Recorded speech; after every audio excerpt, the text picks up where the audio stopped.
नालंदा विश्वविद्यालय भारत के glorious past का एक जीता जागता सबूत है। यह नॉलेज का केंद्र और सीखने का एक बहुत फेमस जगह था। 5वीं शताब्दी ईस्वी में स्थापित नालंदा कई सदियों तक एक प्रसिद्ध महाविहार के रूप में फला फूला। इसने दूर दूर से विद्वानों और छात्रों को आकर्षित किया। एक ऐसी जगह की कल्पना करो जहां नॉलेज की कोई सीमा नहीं थी, जहां दूर दूर के देशों के विद्वान इंटेलेक्चुअल बातचीत करने के लिए आते थे। यह नालंदा था जो सीखने का एक जीवंत केंद्र था, जिसने प्राचीन दुनिया को रोशन किया। विश्वविद्यालय की प्रसिद्धि दूर दूर तक फैली हुई थी और चीन, कोरिया और तिब्बत जैसे देशों से भी छात्र यहाँ पढ़ने आते थे।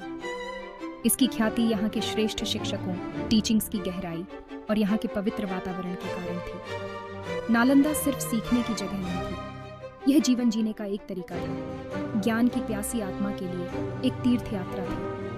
यह भारत के बौद्धिक कौशल के प्रतीक के रूप में खड़ा था, जो ज्ञान, बुद्धि और सांस्कृतिक आदान प्रदान का प्रसार करता था। नालंदा का प्रभाव अपनी भौगोलिक सीमाओं से परे तक फैला हुआ था। इसने पूरे एशिया में बौद्ध शिक्षाओं के प्रसार में महत्वपूर्ण भूमिका निभाई। इसके अलावा इसने जिज्ञासा और आलोचनात्मक सोच की भावना को भी पोषित किया। प्राचीन दुनिया के बौद्धिक और सांस्कृतिक परिदृश्य पर इसका गहरा प्रभाव है। नालंदा की विरासत आज भी हमें शिक्षा की ट्रांसफॉर्मेटिव पावर की याद दिलाती है। नालंदा की कहानी चाणक्य और चंद्रगुप्त मौर्य की विरासत से जुड़ी हुई है। चाणक्य, जो एक महान रणनीतिकार और चंद्रगुप्त के सलाहकार थे, के बारे में माना जाता है कि उन्होंने मौर्य साम्राज्य के बौद्धिक परिदृश्य को आकार देने में महत्वपूर्ण भूमिका निभाई थी।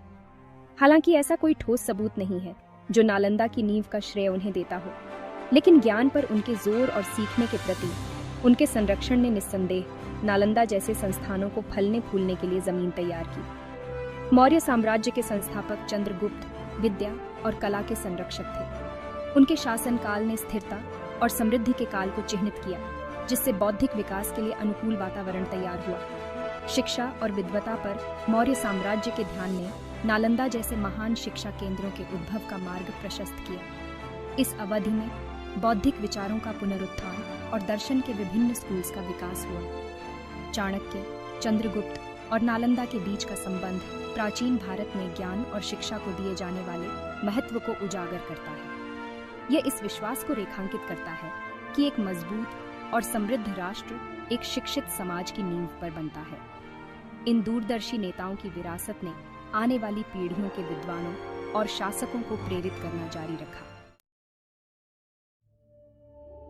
नालंदा विश्वविद्यालय अपने कॉम्प्रिहेंसिव पाठ्यक्रम के लिए प्रसिद्ध था, जिसमें कई तरह के सब्जेक्ट्स शामिल थे। छात्र बौद्ध स्क्रिप्चर्स की पेचीदगियों में उतर सकते थे, दर्शन की गहराई का पता लगा सकते थे और खगोल विज्ञान, गणित और चिकित्सा के रहस्यों को उजागर कर सकते थे। विश्वविद्यालय में एक विशाल पुस्तकालय था, जिसके बारे में कहा जाता है कि इसमें हजारों मैन्युस्क्रिप्ट्स थे, जो उन विद्वानों को आकर्षित करते थे जो ज्ञान के विशाल भंडार में खुद को विसर्जित करने के लिए उत्सुक थे। नालंदा के फैकल्टी में उस समय के कुछ सबसे मेधावी लोग शामिल थे। ये सम्मानित विद्वान न केवल शिक्षक थे, बल्कि शोधकर्ता भी थे, जो अपने अपने क्षेत्रों में ज्ञान की सीमाओं को आगे बढ़ा रहे थे। नालंदा के फैकल्टी की प्रतिष्ठा ने दूर दूर से छात्रों को आकर्षित किया, जो सर्वश्रेष्ठ से सीखने के लिए उत्सुक थे। वाद विवाद और चर्चाएं शैक्षणिक जीवन का एक अभिन्न अंग थीं, जो आलोचनात्मक सोच और ज्ञान की खोज को बढ़ावा देती थी। नालंदा में शिक्षण पद्धति अत्यधिक इंटरैक्टिव थी, जो छात्रों को प्रश्न पूछने, विश्लेषण करने और आलोचनात्मक रूप से सोचने के लिए प्रोत्साहित करती थी। केवल रटने पर ही जोर नहीं था, बल्कि ज्ञान को समझने और उसका उपयोग करने पर भी जोर था। सीखने के इस दृष्टिकोण ने जिज्ञासा और नवीनता की भावना को बढ़ावा दिया, जिससे नालंदा वास्तव में उत्कृष्टता का केंद्र बन गया। शैक्षणिक कठोरता और बौद्धिक जिज्ञासा के प्रति विश्वविद्यालय की प्रतिबद्धता ने उच्च शिक्षा संस्थानों के लिए एक बेंचमार्क स्थापित किया। नालंदा के विशाल परिसर में घूमने की कल्पना कीजिए, जहां की जमीन पर भव्य संरचनाएं बनी हुई हैं, जो प्राचीन भारत की स्थापत्य प्रतिभा को दर्शाती है। विश्वविद्यालय परिसर देखने लायक था, जिसमें विशाल स्तूप, भव्य व्याख्यान कक्ष, ध्यान केंद्र और विशाल पुस्तकालय थे, जो सभी सीखने और आध्यात्मिक विकास के लिए अनुकूल वातावरण बनाने के लिए सावधानी पूर्वक डिजाइन किए गए थे। धर्मगंज, सत्य का खजाना के रूप में जाना जाने वाला नालंदा का पुस्तकालय बहुत प्रसिद्ध था। कहा जाता है कि यह एक बहुमंजिला इमारत थी, जिसमें बौद्ध मैन्युस्क्रिप्ट्स, विभिन्न विषयों पर ग्रंथों और दुर्लभ साहित्यिक कृतियों का विशाल संग्रह था। पुस्तकालय ने दूर दूर के देशों के विद्वानों और भिक्षुओं को आकर्षित किया, जो इसके अमूल्य संग्रह तक पहुंचने के लिए उत्सुक थे। प्राचीन ग्रंथों की सुगंध, अपने अध्ययन में तल्लीन विद्वानों की धीमी गुनगुनाहट और शांत वातावरण ने गहन बौद्धिक ऊर्जा की आभा पैदा की होगी। नालंदा में जीवन आचार्य संहिता द्वारा शासित था, जिसमें अनुशासन, विनम्रता और ज्ञान की खोज पर जोर दिया जाता था। छात्र अलग अलग बैकग्राउंड से आते थे, फिर भी वे ज्ञान की साझा प्यास से बंधे सद्भाव में एक साथ रहते और सीखते थे। इस बहुसांस्कृतिक वातावरण ने सहिष्णुता, समझ और आपसी सम्मान की भावना को बढ़ावा दिया। नालंदा की कहानी चीनी बौद्ध भिक्षु, विद्वान और यात्री ह्वेन त्सांग, जिन्हें जुआनजैंग के नाम से भी जाना जाता है, का उल्लेख किए बिना अधूरी है। नालंदा की प्रतिष्ठा से आकर्षित होकर उन्होंने 7वीं शताब्दी ईस्वी में भारत की एक जोखिम भरी यात्रा शुरू की। उनका क्रॉनिकल विश्वविद्यालय के कामकाज, उसके पाठ्यक्रम और वहां के विद्वतापूर्ण माहौल के बारे में अमूल्य जानकारी प्रदान करता है। ह्वेन त्सांग ने नालंदा में कई साल बिताए, खुद को इसके जीवंत बौद्धिक वातावरण में डुबो दिया। उन्होंने बौद्ध स्क्रिप्चर्स, तर्कशास्त्र, व्याकरण और संस्कृत का अध्ययन किया और खुद एक उच्च सम्मानित विद्वान बन गए। नालंदा की भव्यता, इसकी शैक्षणिक कठोरता और भिक्षुओं के सादे लेकिन अनुशासित जीवन के बारे में उनका विस्तृत विवरण विश्वविद्यालय के कामकाज की एक विशद झलक प्रदान करता है। ह्वेन त्सांग की नालंदा की यात्रा और बाद में बौद्ध ग्रंथों के विशाल संग्रह के साथ चीन वापस लौटने से विश्वविद्यालय की अंतर्राष्ट्रीय अपील का पता चलता है। उनका लेखन भारत और चीन के बीच एक सेतु का काम करता था, जो सांस्कृतिक आदान प्रदान को बढ़ावा देता था और बौद्ध धर्म की शिक्षाओं को दूर दूर तक फैलाता था। उनकी तीर्थयात्रा सीखने के एक वैश्विक केंद्र के रूप में नालंदा की स्थिति का प्रमाण है। 12वीं शताब्दी ईस्वी में हुए उसके दुखद विनाश के बावजूद नालंदा विश्वविद्यालय की विरासत आज भी प्रेरित करती है। इसके खंडहर असहिष्णुता की विनाशकारी ताकतों और ज्ञान की स्थायी शक्ति की मार्मिक याद दिलाते हैं। पूरे एशिया में, खासकर बौद्ध शिक्षाओं और मठवासी परंपराओं के प्रसार में, शैक्षणिक संस्थानों के विकास में नालंदा के प्रभाव को देखा जा सकता है। आलोचनात्मक सोच, बहस और शिक्षा के लिए एक समग्र दृष्टिकोण पर विश्वविद्यालय का जोर आधुनिक शैक्षिक फिलॉसफीज के साथ प्रतिध्वनित होता रहता है। नालंदा की विरासत हमें सीखने के प्रति प्रेम को बढ़ावा देने, बौद्धिक जिज्ञासा को प्रोत्साहित करने और क्रॉस कल्चरल डायलॉग को बढ़ावा देने के महत्व की याद दिलाती है। इसकी कहानी एक प्रकाश स्तंभ के रूप में कार्य करती है, जो हमें ऐसे समावेशी शिक्षण स्थान बनाने की दिशा में मार्गदर्शन करती है जो ज्ञान और बुद्धि को महत्व देते हैं। आज भारतीय पुरातत्व सर्वेक्षण नालंदा में व्यापक संरक्षण प्रयास कर रहा है।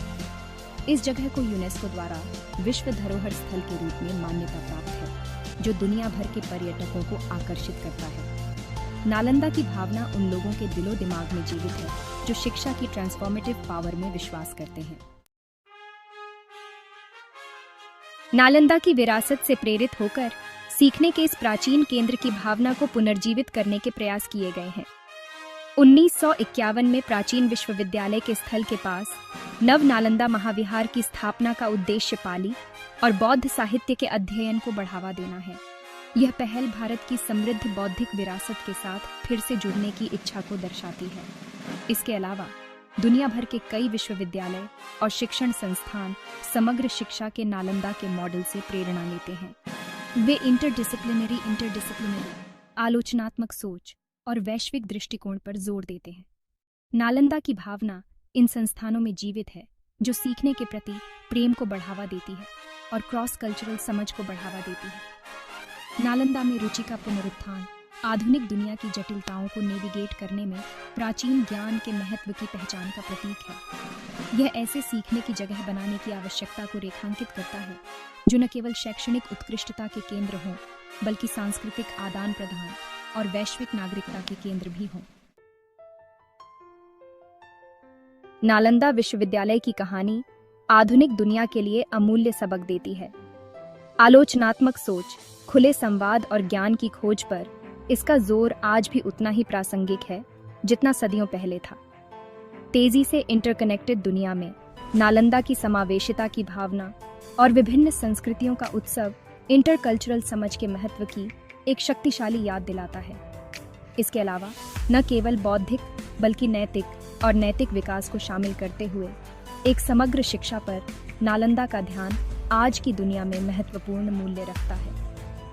यह हमें याद दिलाता है कि शिक्षा ऐसे सर्वांगीण व्यक्तियों का पोषण करने के बारे में होनी चाहिए जो न केवल बौद्धिक रूप से तेज हों बल्कि नैतिक रूप से भी मजबूत हों। नालंदा की विरासत हमें पाठ्य पुस्तकों और कक्षाओं की सीमाओं से परे देखने और सीखने के लिए अधिक समग्र और एकीकृत दृष्टिकोण अपनाने के लिए प्रोत्साहित करती है। जैसे जैसे हम जटिल वैश्विक चुनौतियों का सामना करते हैं, नालंदा की कहानी हमें सकारात्मक बदलाव के लिए एक उपकरण के रूप में ज्ञान को अपनाने के लिए प्रेरित करती है। यह हमें याद दिलाता है कि शिक्षा केवल जानकारी प्राप्त करने के बारे में नहीं है, बल्कि बुद्धि, करुणा और एक बेहतर दुनिया बनाने की प्रतिबद्धता विकसित करने के बारे में है।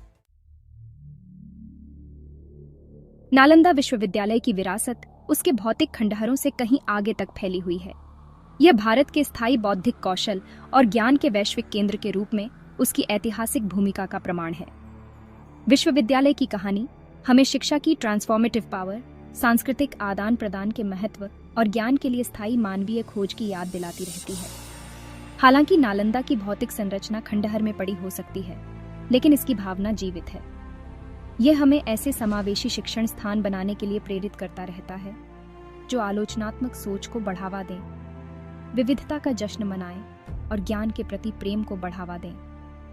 नालंदा की विरासत एक प्रकाश स्तंभ के रूप में कार्य करती है जो हमें एक ऐसे भविष्य की ओर ले जाती है जहां शिक्षा एक अधिक न्यायपूर्ण, न्याय संगत और प्रबुद्ध दुनिया को आकार देने में महत्वपूर्ण भूमिका निभाती है। जैसे जैसे हम 21वीं सदी की जटिलताओं को नेविगेट करते हैं, आइए हम नालंदा की कालातीत विरासत से प्रेरणा लें। आइए हम ऐसे सीखने के माहौल बनाने का प्रयास करें जो भौगोलिक सीमाओं से परे हों, बौद्धिक जिज्ञासा को बढ़ावा दें और ऐसे व्यक्तियों की एक पीढ़ी का पोषण करें जो न केवल जानकार हों बल्कि बुद्धिमान, दयालु और दुनिया पर सकारात्मक प्रभाव डालने के लिए प्रतिबद्ध हों।